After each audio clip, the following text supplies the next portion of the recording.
7-1. Speaker of Parliament Rebecca Kadaga told this sitting of the House that President Museveni convened a meeting of top government officials earlier on Thursday to discuss Rwanda's closure of her common border with Uganda at Gatuna near Kabale district and Chanika near Chisoro district. Kadaga, who attended the meeting, told Parliament that the President was considering issuing a travel advisory to Ugandans on traveling to Rwanda. Dr. Prime Minister, we had some discussions today with the President, and he had said the travel advisory was going to be issued. Those other issues you can continue, but travel advisory to the people of Uganda, would that continue going to taking their goods? And it's true that the plan of government is to issue an advisory message to the people of Uganda, and efforts are being made in that direction.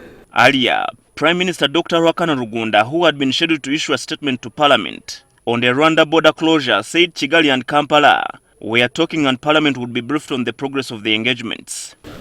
I do propose that government comes back to this House to inform this House the final solution that the two governments which are in contact with each other have resolved the matter, and we are optimistic that the matter will be resolved soon. This is the third time the Prime Minister asks for more time to comprehensively explain the latest government fallout with Rwanda. Not surprisingly, members of Parliament were not impressed with Dr. Rugunda's explanation.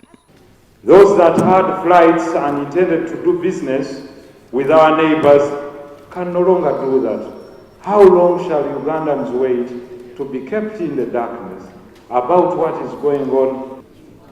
The Prime Minister should be able to tell the country whether those who are in Rwanda should leave, whether those who are on the way going to Rwanda shouldn't.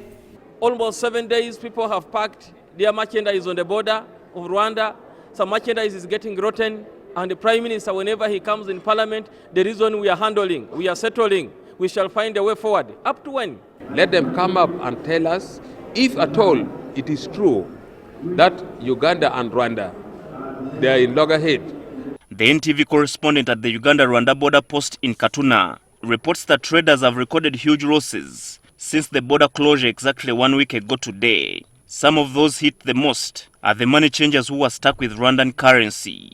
Others have been forced to abandon the business. Money changers have been, we have been around 300 plus, but presently we are about to like 30, I think. Cargo trucks destined for Katuna have been diverted to Mirama Hills border post in Intungamo district, 121 kilometers from Katuna. The diversion means trucks have to cover another 176 kilometers from Mirama Hills to Kigali, yet through Katuna, it's just 76 kilometers to Rwandan capital. Back in Kampala, the Inter-Religious Council of Uganda has called for dialogue between Uganda and Rwanda to resolve the impasse. We appreciate the ongoing diplomatic overtures by the two ministers of Foreign Affairs, Honorable Sam Kutesa and Honorable Richard Sezibera. A solution seems to be far away from sight 8 days into this crisis at the border. But for the traders and the border community, they continue counting losses. Habad Ziwa, NTV, here at Parliament.